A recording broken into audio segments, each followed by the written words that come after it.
तो मुख्यमंत्री उत्कृष्ट कार्य करने के लिए पुरस्कार, तो क्या ये पुरस्कार दिया जा रहा है, आइए आपको बताते हैं कि बड़ी जानकारी। आगे बिना विलंब के अब विजेताओं की बारी है और अब हम एक एक करके सभी को आमंत्रित यहां पर करते जाएंगे। सबसे पहले विभागीय श्रेणी के नामों का ऐलान अब हम यहां पर करने जा रहे हैं। डिपार्टमेंट कैटेगरी में सबसे पहले स्पेशल जूरी के अवार्ड में डिपार्टमेंट ऑफ पंचायती राज एवं रूरल डेवलपमेंट को अब हम आमंत्रित करते हैं। QR code based information disclosure system MNREGA की पहल उन्होंने यहां पर की है। पंचायत एवं ग्रामीण विकास विभाग द्वारा मनरेगा के अंतर्गत लागू क्यूआर कोड आधारित सूचना स्वप्रकटीकरण व्यवस्था ने नागरिक केंद्रीय शासन को नई मजबूती देने का काम किया है। जोरदार तालियों के साथ में हम स्वागत करेंगे। इस योजना की जानकारी उपलब्ध कराकर इस पहल ने मध्यस्थों पर निर्भरता कम की और 11,000 से ज्यादा ग्राम पंचायतों में पारदर्शिता को सुदृढ़ करने का काम किया है। आगे हम बढ़ेंगे।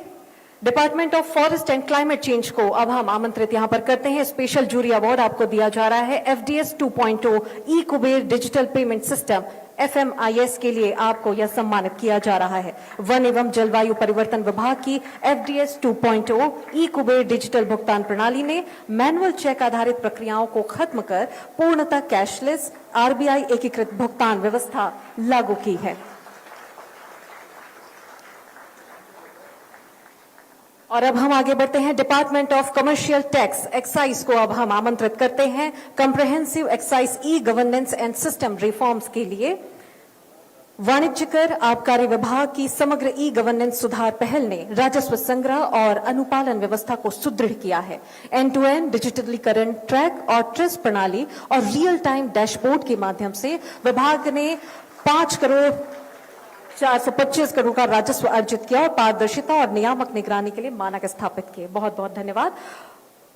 Department of commerce and industry को अब हम आमंत्रित करते हैं। One click single window system की पहल आपने की। वाणिज्य एवं उद्योग विभाग की one click single window system ने व्यवसाय सुगमता सुधार के क्षेत्र में उल्लेखनीय कार्य किया है। 16 विभागों की 136 सेवाओं को एकीकृत करते हुए इस प्रणाली ने अनुमोदन, प्रोत्साहन, शिकायत निवारण और निरीक्षण प्रक्रियाओं को सरल बनाने का प्रयास किया, जिससे विलंब कम हुआ और पारदर्शिता के साथ निवेशकों का विश्वास भी बढ़ा है।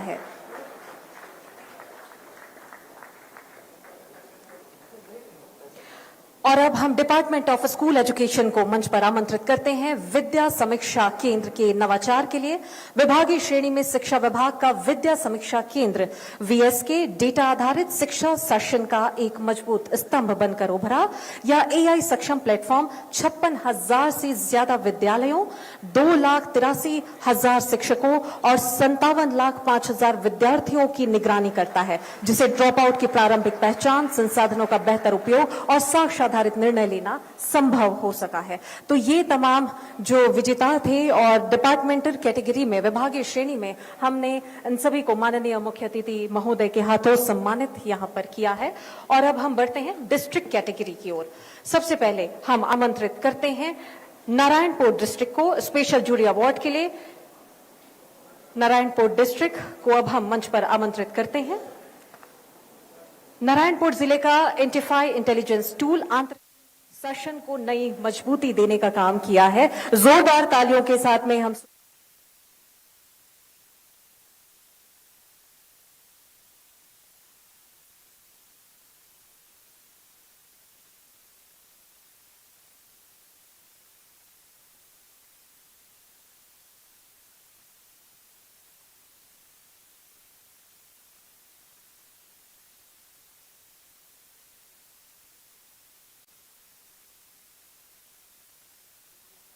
उत्कृष्टता पुरस्कार के समारोह के मुख्य अतिथि छत्तीसगढ़ के माननीय मुख्यमंत्री डॉक्टर विष्णुदेव साय जी, मंचासीन समस्त वरिष्ठ अधिकारीगण, कार्यक्रम में उपस्थित सम्मानित सेवानिवृत्त अधिकारीगण एंड ऑल कोलीग्स।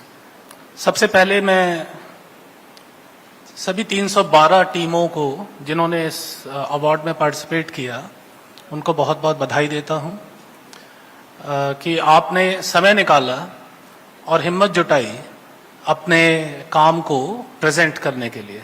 ये जनरली और इसकी इम्पोर्टेंस को समझा कि इस प्रोसेस में जब आप किसी इस तरह के कंपटीशन तो नहीं कहना चाहिए, because it's not exactly a competition, वो मैं थोड़ा सा आगे एक्सप्लेन करूंगा। पर जब आप इस तरह की कोशिश करते हैं तो उस प्रोसेस में आपको ये समझ में आता है कि डॉक्यूमेंटेशन कैसे करना है, क्या प्रॉब्लम स्टेटमेंट था, हमने क्या किया, और जब आप वो करते हैं तो आपको ये समझ में आता है कि इसको आप स्वयं और बेहतर तरीके से कैसे कर सकते थे। So therefore first of all मैं सभी 312 प्रतिभागी टीमों को बधाई देता हूं। विशेष रूप से जो 10 टीमें फाइनली सेलेक्ट हुई, जिन्हें यहाँ सम्मानित किया गया, उन्हें विशेष रूप से बधाई देता हूं। और आप सभी से आग्रह करता हूं कि एक बार जोरदार तालियों से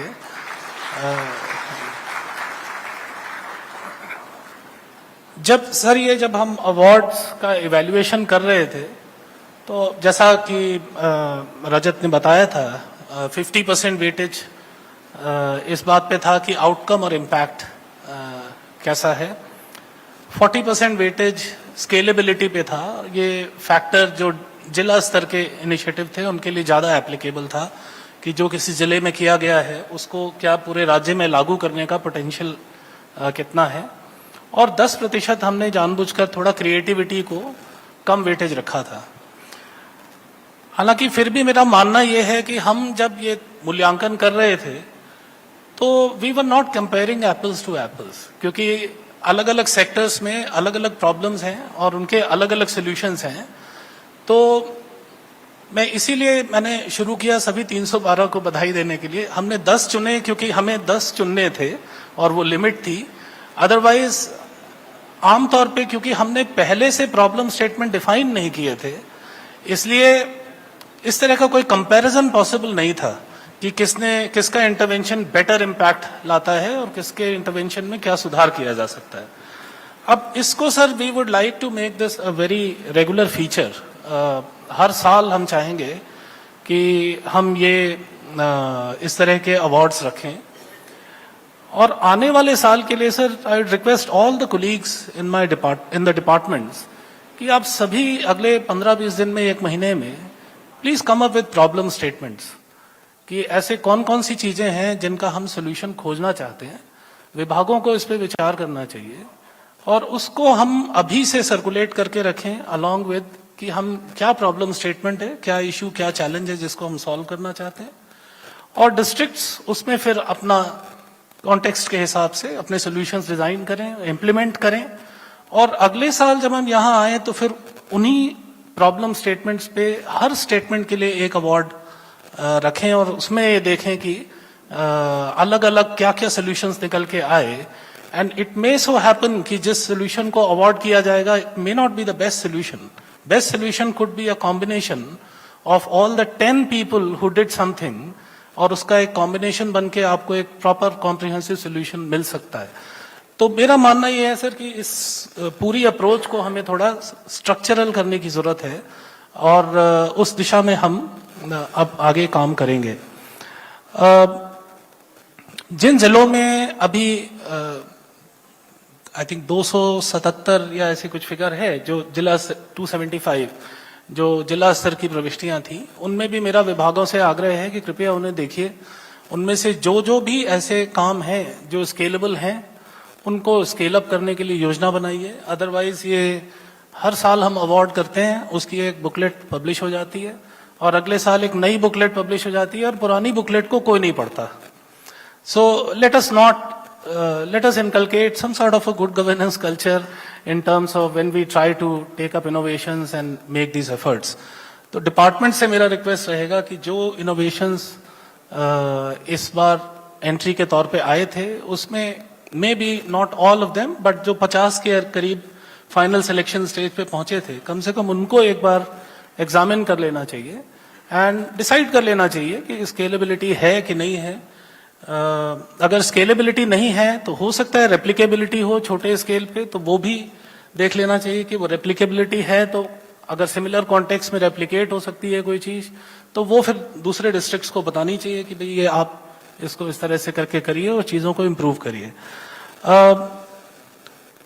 जो डिपार्टमेंट लेवल के इंटरवेंशंस हैं उनमें डिपार्टमेंट्स को ये जिनको अवार्ड मिला है या जो एक सर्टेन स्टेज तक पहुंचे, please make sure that you do sustain those initiatives.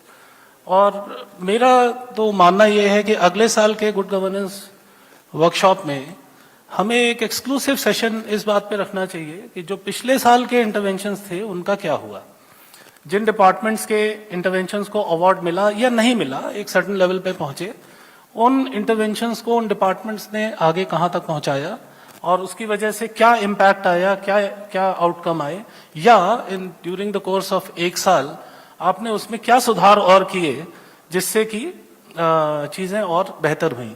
इसी तरह से जो डिस्ट्रिक्ट लेवल के हैं उसमें आपने क्या विचार किया, and this is for the departments, आपने क्या विचार किया, कितने आपने स्केलेबल पाए, कितने रेप्लिकेबल पाए, उनको कितना रेप्लिकेट कराया या कितना स्केल अप किया, उस तरह का एक प्रस्तुतिकरण करना चाहिए। अगर उस तरह की आप जिम्मेदारी बांध के चलेंगे और आज से लक्ष्य लेके चलेंगे तो आई एम श्योर कि ये जो मेहनत आप सभी ने की है इसका एक मल्टीप्लायर इफेक्ट बेनिफिट में प्रदेश को मिल सकेगा, लोगों को मिल सकेगा।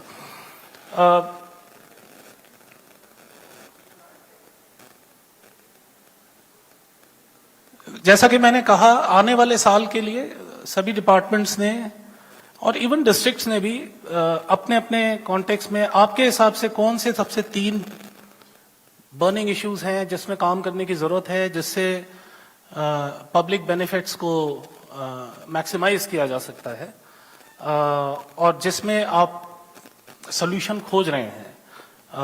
एंड तो उस तरह से सोच के we should come up with problem statements so that we have full 1 year for people to work on them and come up with the best possible solutions and then host the awards again next year.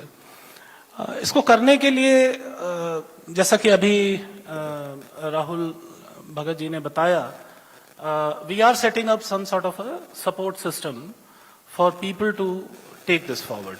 उसमें हम technical support, चाहे वो problem statement और problem के definition के लिए हो, चाहे अवेलेबल इंफॉर्मेशन के एनालिसिस के लिए हो, चाहे डॉक्यूमेंटेशन के लिए हो, चाहे डेटा सिस्टम्स और मॉनिटरिंग सिस्टम्स डेवलप करने के लिए हो।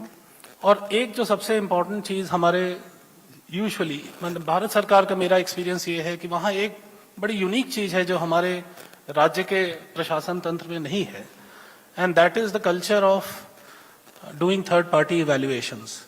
हमारे यहाँ उस तरह के सिस्टम्स अभी डेवलप नहीं हुए हैं और हमें सबको, जब भी हम कोई इंटरवेंशन डिजाइन करते हैं या कोई स्कीम डिजाइन करते हैं, उसमें third party evaluation should be an integral part, so that we and there should be 1 mid-term evaluation and 1 end line evaluation, ताकि अगर डिजाइन में कोई इशू था या कोई कोर्स करेक्शन करने की जरूरत है तो वो किया जा सके। तो इवैल्यूएशन कैसे करना है, जब आप प्रॉब्लम स्टेटमेंट डिफाइन करें उसमें क्या इशू है, उसके डिलीवरेबल्स क्या होंगे, उसका केपीआई क्या होगा और उसका इवैल्यूएशन कैसे किया जाएगा, बेस लाइन कैसे करेंगे, एंड लाइन कैसे करेंगे, all that should be clear and then people should start figuring out what is the way to reach from inputs to outputs and outcomes. And so अगर आपने कोई बेसलाइन असेसमेंट कराना है, अब आपके पास उस तरह की कैपेसिटी हो सकता है ना हो, तो स्टेट लेवल पे we are setting up systems ताकि आप अगर आपने कोई स्टडी करानी है, कोई असेसमेंट करना है, कोई समझना है कि क्या प्रॉब्लम का स्वरूप है या क्या एक्सटेंट है, तो वो आप कर सके। और बजाय इसके कि हम अपने अनुभव और गट फीलिंग के आधार पर, अवेलेबल डेटा के आधार पर प्लानिंग करें और सॉल्यूशंस बनाएं विच में suffer from the defect on account of faulty data itself.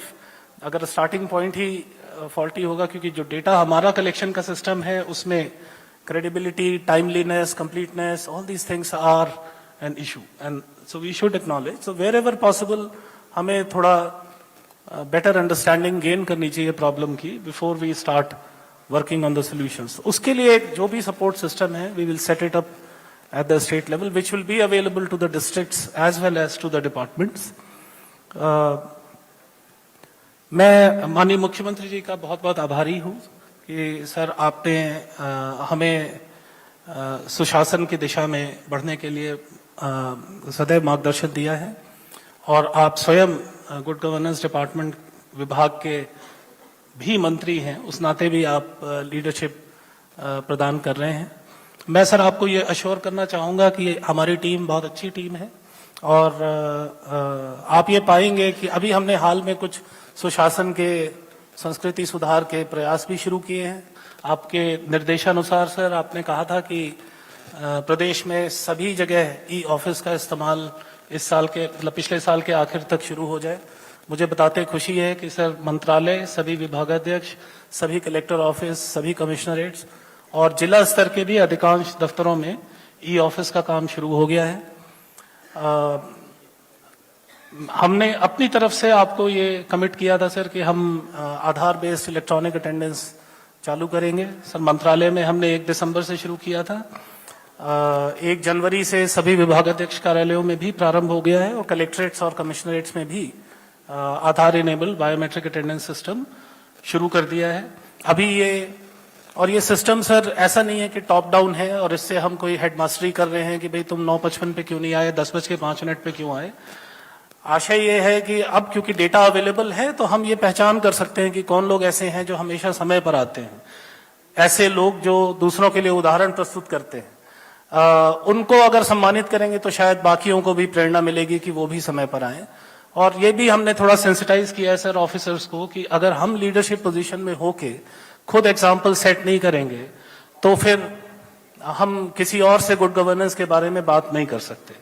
तो अब इंफॉर्मेशन अवेलेबल है, उसके आधार पे आई एम श्योर कि जो टीम मेंबर्स हैं वो सब अपने अपने कार्य और उसको करने के तरीके में सुधार लाएंगे। एक हमने सर अभी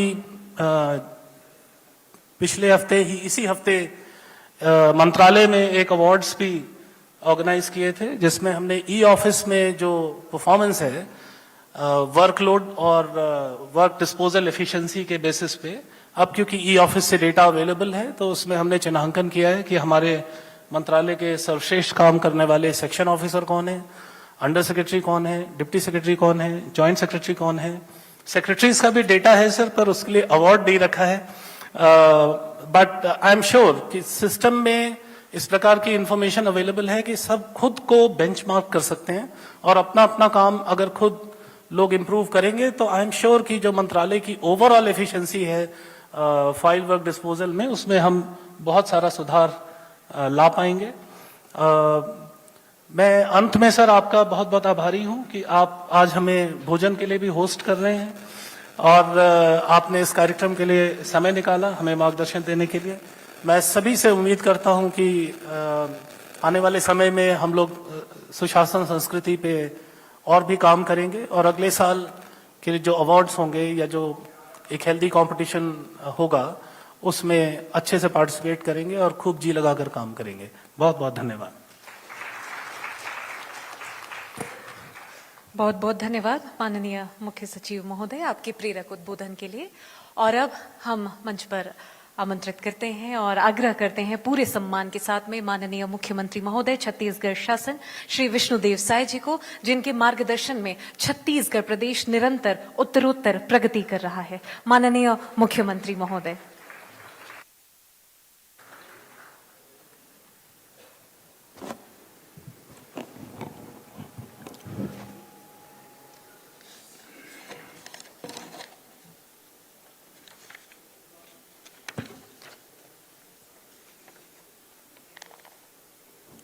आज आईएएस कॉन्क्लेव और विशेषकर मुख्यमंत्री उत्कृष्टता पुरस्कार वितरण समारोह में मंच में विराजमान हमारे प्रदेश के मुख्य सचिव श्री विकासशील जी, हमारे DGP Shri Arundev Gautam ji, ACS home Shri Manoj Kumar पिंगवा जी, आईएएस एसोसिएशन के अध्यक्ष श्रीमती निहारिका बारिक जी, एसीएस फॉरेस्ट श्रीमती ऋचा शर्मा जी, प्रमुख सचिव श्री सुबोध कुमार सिंह जी, गुड गवर्नेंस विभाग के सेक्रेटरी राहुल भगत जी और सभी आईएएस गण, कुछ आईपीएस भी हैं और विशेषकर आज कुछ हमारे रिटायर आईएएस भी हैं। मैं आप सभी का आज के इस समारोह में हृदय से स्वागत करता हूं, अभिनंदन करता हूं और मुझे पूरा विश्वास है कि इस कॉन्क्लेव से आप सब नए अनुभव लेकर जाएंगे। यह छत्तीसगढ़ को विकसित राज्य बनाने में उपयोगी साबित होगा और मैं उन सभी विभागों को और जिला को बधाई देता हूं जिन्होंने अपने उत्कृष्ट काम और नवाचार के लिए अभी पुरस्कृत हुए हैं। निश्चित रूप से और लोगों के लिए वो प्रेरणा के स्रोत हैं। साथियों, मेरे लिए सुशासन केवल एक शब्द नहीं बल्कि हमारी हर नीति, हर योजना और हर निर्णय की आत्मा है। पंडित दीनदयाल उपाध्याय जी के एकात्म मानववाद, श्रद्धेय अटल जी की अंत्योदय की अवधारणा और यशस्वी प्रधानमंत्री श्री नरेंद्र मोदी जी के नेतृत्व से मैंने सुशासन को बहुत गहराई से समझा है। मोदी जी सुशासन के वैश्विक प्रतीक हैं। उनके मार्गदर्शन में हमने मिनिमम गवर्नमेंट और मैक्सिमम गवर्नेंस के मंत्र को व्यवहार में उतारा है और साकार किया है। मैं हमेशा कहता हूं कि गुड गवर्नेंस कागजों पर नहीं बल्कि जनता के जीवन में सकारात्मक बदलाव और अधिकारियों के कामकाज में दिखना चाहिए। जैसा कि आप सभी जानते हैं, हमने देश का पहला सुशासन एवं अभिसरण विभाग बनाया है जो सभी योजनाओं के समन्वय और प्रभावी क्रियान्वयन का केंद्र है। पिछले 2 वर्षों में हमने 400 से अधिक नीतिगत सुधार किए, पुराने अनुपयोगी नियम कानून समाप्त किए और कई में बदलाव किए हैं। इन सुधारों से प्रदेशवासियों का जीवन सरल हुआ है और प्रशासन अधिक कुशल बना है। मुख्यमंत्री उत्कृष्टता पुरस्कार में आज 5 जिलों और 5 विभागों के नवाचारी प्रयासों को सम्मानित किया गया है। इससे अच्छे काम करने वाले अधिकारी प्रोत्साहित भी होंगे। आगामी वर्ष से 8 अलग अलग क्षेत्रों में यह पुरस्कार प्रदान किया जाएगा। इनमें ई गवर्नेंस, सेवा वितरण, ग्रामीण व शहरी विकास जैसे क्षेत्र में हम पुरस्कार देंगे। व्यापक सहभागिता से यह स्पष्ट है कि छत्तीसगढ़ में नवाचार और सुशासन की मजबूत संस्कृति विकसित हो रही है। शासन में नवाचार को बढ़ावा देने हेतु पहल और प्रेरणा योजनाएं प्रारंभ की जा रही हैं। पहल से नए विचारों को सहयोग मिलेगा और प्रेरणा से सफल योजनाओं का विस्तार होगा। शीघ्र ही मुख्यमंत्री हेल्पलाइन भी शुरू की जाएगी जिससे शिकायत निवारण और जन भागीदारी और मजबूत होगी। सेवाओं की उपलब्धता बेहतर बनाने के लिए प्रक्रियाओं का सरलीकरण और लोक सेवा गारंटी अधिनियम को LSG 2.0 के रूप में विकसित भी किया जा रहा है। बदलते दौर के साथ लगातार तकनीक जीवन शैली का हिस्सा बन रहा है। ऐसे में डिजिटल संसाधनों की शक्ति को पहचानते हुए हमने तकनीक को सुशासन का प्रमुख हथियार बनाया है। सभी नागरिक सेवाएं ऑनलाइन उपलब्ध कराना हमारी सर्वोच्च प्राथमिकता है। ई ऑफिस ने सरकारी कामकाज में गति लाने के साथ ही पारदर्शिता भी सुनिश्चित की है। अब फाइलें हफ्तों महीनों नहीं, एक क्लिक पर आगे बढ़ती हैं। ये ऑफिस की बदौलत सरकारी कर्मचारी अधिकारियों की जवाबदेही तय हो रही है। इससे भ्रष्टाचार की गुंजाइश भी कम हुई है। ये ऑफिस मंत्रालय में शुरू किया गया था जो अब विभागाध्यक्ष कार्यालयों में भी आरंभ हो गया है। आगामी कुछ महीनों में इसे सभी संभागों और जिलों में भी शुरू किया जाएगा।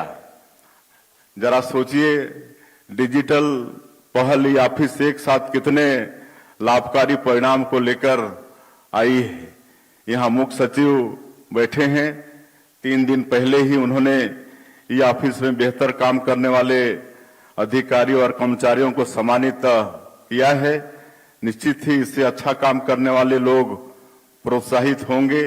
इस प्रयास के लिए मैं आप सभी को बधाई भी देता हूं। हम सरकारी ऑफिसों के वर्क कल्चर में बदलाव ला रहे हैं। बायोमेट्रिक उपस्थिति अनिवार्य की जा रही है।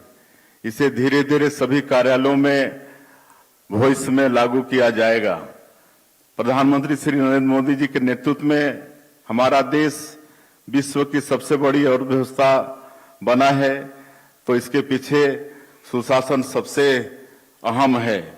हमारा देश डिजिटल पेमेंट के मामले में पहले पायदान पर है। यह गुड गवर्नेंस से ही संभव हुआ है। मैं यहाँ उपस्थित आप सभी से आह्वान करता हूं कि आप सुशासन पर केंद्रित अधिक से अधिक नवाचार करें। लोक प्रशासन में उत्कृष्टता के लिए प्रधानमंत्री जी द्वारा हर साल पुरस्कार भी दिया जाता है। यह पुरस्कार सिर्फ आपको नहीं बल्कि पूरे राज्य को गौरवान्वित करता है। वो आपका व्यक्तिगत नहीं बल्कि उससे राज्य का भी सम्मान बढ़ता है। यहाँ मैं सिविल सेवा दिवस के अवसर पर माननीय प्रधानमंत्री जी द्वारा कही गई एक बात का अवश्य उल्लेख करूंगा। वह कहते हैं कि सरकार की छवि को सकारात्मक बनाने में सुशासन की अहम भूमिका होती है। सुशासन तभी आएगा जब आपकी नीति और नियत दोनों अच्छी होगी। कोयला और दूसरे खनिज के परिवहन से जुड़ी परमिट व्यवस्था को मैनुअल कर दिया गया था पिछले दिनों। यह क्यों किया गया था, यह किसी से छिपा भी नहीं है। हमने खनिज के परिवहन से जुड़ी परमिट व्यवस्था को ऑनलाइन किया। इससे सरकारी पैसे में सेंधमारी नहीं होगी। जो पैसा विकास कार्यों में खर्च होना चाहिए उसे भ्रष्टाचार की भेंट नहीं चढ़ने दिया जाएगा। हमारी डबल इंजन की सरकार ने शासकीय खरीदी की प्रक्रिया को जेम पोर्टल पर लेकर आई है। इससे खरीदी में पारदर्शिता और प्रतिस्पर्धा बढ़ी है और भ्रष्टाचार पर रोक भी लगी है। लेकिन अब भी 1-2 शिकायतें बीच में आती हैं। मैं अधिकारियों से आग्रह करूंगा कि ऐसी गड़बड़ी भविष्य में और न हो, इस पर आप सब लोग निगरानी रखें। खरीदी प्रक्रिया समय रहते शुरू की जाए जिससे शासकीय कार्यक्रमों में रुकावट न आए, इसका भी ख्याल हमारे अधिकारी करेंगे, ऐसा मेरा आग्रह है। खरीदी प्रक्रिया में गड़बड़ी करने वालों पर सख्त से सख्त कार्रवाई भी करें। इसी तरह हमने रजिस्ट्री विभाग में 10 क्रांतिकारी पहल की है जिसके माध्यम से आम नागरिकों के लिए रजिस्ट्री कर रहे हैं। हमारी सरकार नई औद्योगिक नीति लेकर आई है। इससे पिछले साल भर में ही 7.83 लाख करोड़ रुपए से अधिक के निवेश प्रस्ताव प्राप्त हुए हैं। इसके पीछे बड़ी वजह नई औद्योगिक नीति का इंडस्ट्री फ्रेंडली होना है।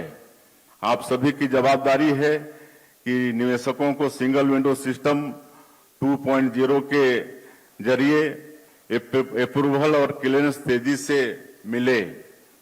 गुड गवर्नेंस का उद्देश्य है कि समाज के अंतिम व्यक्ति को बुनियादी सेवाओं के लिए भटकना न पड़े। पंचायतों में शुरू किए गए अटल डिजिटल सेवा केंद्रों से ग्रामीणों को आधार, पेंशन, बैंकिंग और बिल भुगतान जैसी सुविधाएं एक ही स्थान पर मिल रही हैं। हमारी सरकार ने तकनीकी नवाचार के माध्यम से नागरिकों तक सुशासन की प्रभावी पहुंच सुनिश्चित करने के लिए अनेक पहल की है। इसी क्रम में आज ई प्रगति पोर्टल का शुभारंभ भी किया जा रहा है जिसका उद्देश्य राज्य की बृहद परियोजनाओं एवं योजनाओं के क्रियान्वयन को अधिक प्रभावी, पारदर्शी और समयबद्ध बनाना है। इस पोर्टल से योजनाओं की प्रगति का डाटा रियल टाइम में उपलब्ध हो सकेगा। सभी विभागों, जिला प्रशासन तथा मुख्यमंत्री कार्यालय के बीच बेहतर समन्वय भी इससे स्थापित होगा। इससे राज्य में ई गवर्नेंस को और मजबूती मिलेगी तथा नागरिकों को योजनाओं का लाभ समय पर और सहज रूप से प्राप्त हो सकेगा। मैं सभी कलेक्टर्स, सचिव और संबंधित अधिकारियों से अपेक्षा करता हूं कि वे योजनाओं की प्रगति को नियमित रूप से अपडेट करेंगे, जिसकी सतत मॉनिटरिंग मेरे स्तर पर भी की जाएगी। हर योजना अच्छी होती है, चुनौती उसके क्रियान्वयन में आती है। मैं आप सबसे हमेशा कहता हूं कि अधिकारी फील्ड में जाएं, वास्तविक समस्याओं को समझें और समस्याओं के त्वरित निराकरण का प्रयास करें। मैं जसपुर के ग्रामीण क्षेत्रों से आता हूं। मैंने ग्रामीणों की समस्या को करीब से देखा है। कई बार ग्रामीण और जरूरतमंद शासन प्रशासन तक नहीं पहुंच पाते, ऐसे में हमें उन तक पहुंचना होगा। इसी को ध्यान में रखकर हम सुशासन तिहार के माध्यम से गांव-गांव तक पहुंचे। इस दौरान प्राप्त हुए 41 लाख आवेदनों का निराकरण आप सभी के सहयोग से, आप सभी के परिश्रम से किया गया। जब आप जनता और हितग्राहियों के बीच जाते हैं तो किसी भी योजना की अच्छाई और उसकी कमियों का पता चलता है। सुशासन तिहार ने साबित कर दिया कि जनभागीदारी से आप बड़े से बड़े लक्ष्य हासिल कर सकते हैं। सभी विभागीय सचिव और कलेक्टर यह सुनिश्चित करें कि विभागीय कार्यों के नियमित समय में समीक्षा अनिवार्य रूप से हो। जनप्रतिनिधि काफी दौरे करते हैं, लोगों के संपर्क में रहते हैं, उनसे लगातार फीडबैक भी लेने की आवश्यकता है। सांसद और विधायकों के पत्रों का समय पर जवाब दें, उनके आवेदनों पर नियमानुसार त्वरित कार्रवाई करें। बड़ी संख्या में लोग उनके माध्यम से अपनी समस्याएं रखते हैं, इसलिए उनकी ओर से आए आवेदन काफी अहम होते हैं, तो उनको गंभीरता से लेने की भी आवश्यकता है। यहाँ मैं एक बात और साझा करना चाहता हूँ। गुड गवर्नेंस की पहली शर्त है संसाधनों का बेहतरीन नियोजन। हम नवाचार का हमेशा स्वागत करते हैं, परंतु यह ध्यान रखना आवश्यक है कि बुनियादी प्रशासनिक कार्य इससे प्रभावित न हो, बल्कि नवाचार लोगों को पानी, बिजली, सड़क, शिक्षा, स्वास्थ्य, आवास, बैंकिंग सेवाएं सहित अन्य मूलभूत सुविधाओं की उपलब्धता को आसान बनाने में सहायक हों। हमें दूसरे राज्यों में हो रहे नवाचारों का भी अवलोकन करते रहना चाहिए। जो नवाचार जमीनी स्तर पर सफल रहे हैं, उन्हें अपने राज्य में भी अपनाने की आवश्यकता है। प्रदेश में कानून व्यवस्था को मजबूत करना हमारी प्रथम प्राथमिकता है। शासन प्रशासन के सहयोग से नक्सल प्रभावित क्षेत्रों में शांति स्थापित हुई है।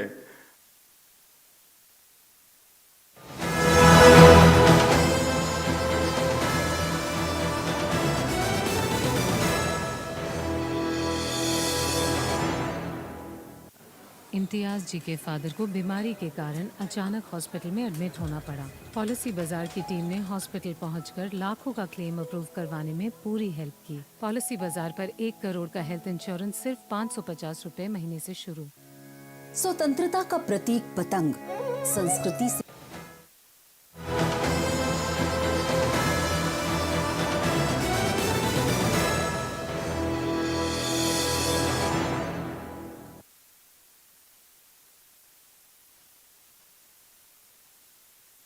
इम्तियाज जी के फादर को बीमारी के कारण अचानक हॉस्पिटल में एडमिट होना पड़ा। पॉलिसी बाजार की टीम ने हॉस्पिटल पहुंचकर लाखों का क्लेम अप्रूव करवाने में पूरी हेल्प की। पॉलिसी बाजार पर 1 करोड़ का हेल्थ इंश्योरेंस सिर्फ 550 रुपए महीने से शुरू। स्वतंत्रता का प्रतीक पतंग